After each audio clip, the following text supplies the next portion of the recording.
What would it be like to go through life and never try and make your soul any better? I wonder how that would affect you in the afterlife, to show up with a soul that was weak and gray and not prepared for anything.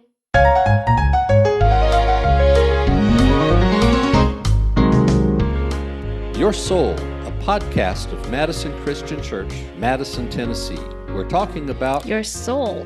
I'm Ted. I'm Cherie. Letter 7. What improved my soul?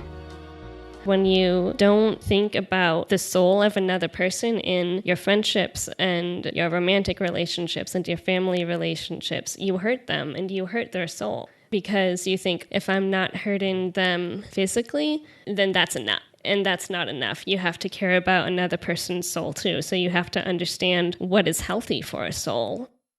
This series is written to help your soul become stronger, more capable, more skillful, more beautiful.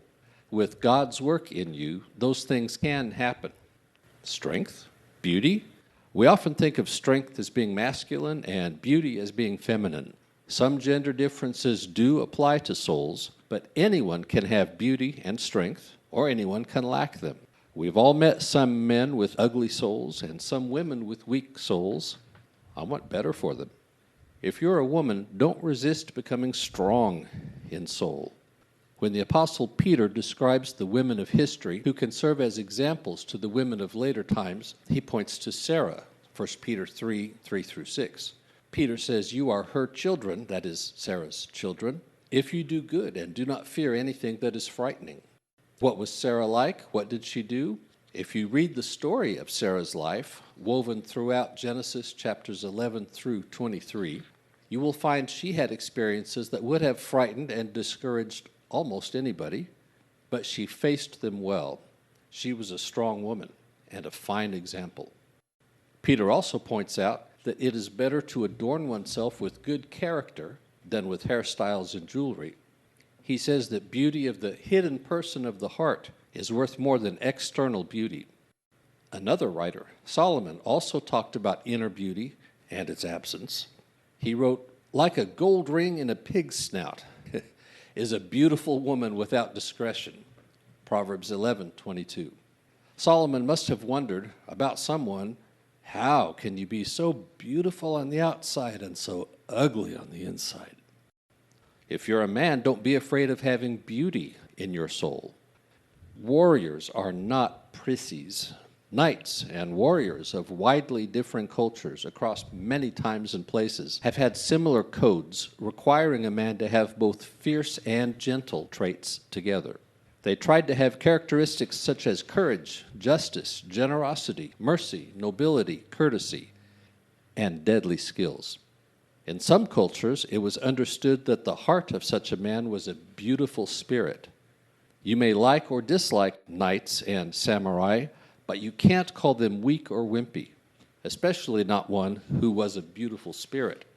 So in terms of the inner person, both men and women can be strong or weak, beautiful or ugly. You can also be healthy or ill, rich or poor, skilled or clumsy, getting better or getting worse.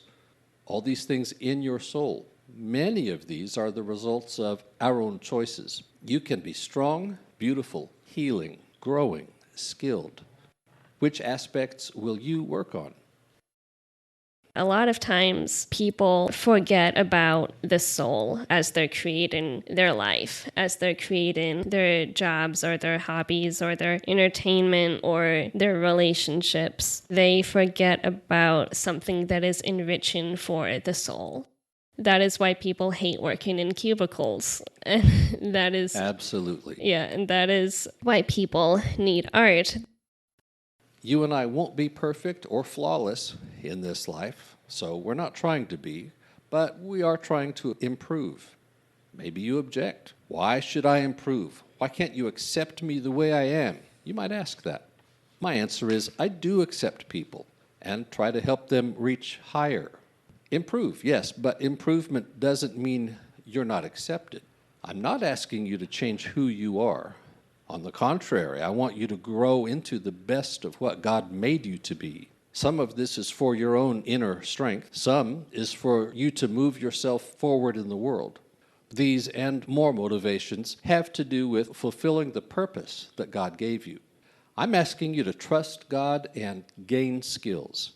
You won't be the only one who grows your skills.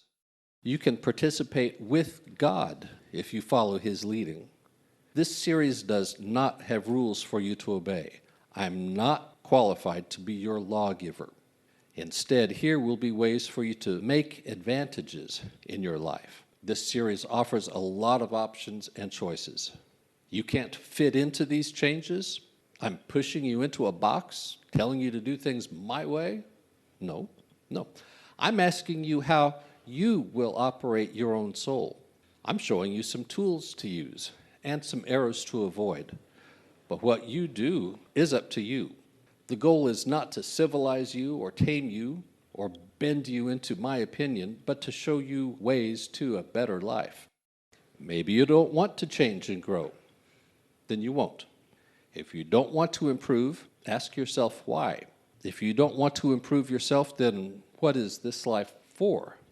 You are not a mediocre person. Don't give mediocrity to the world as your life's work.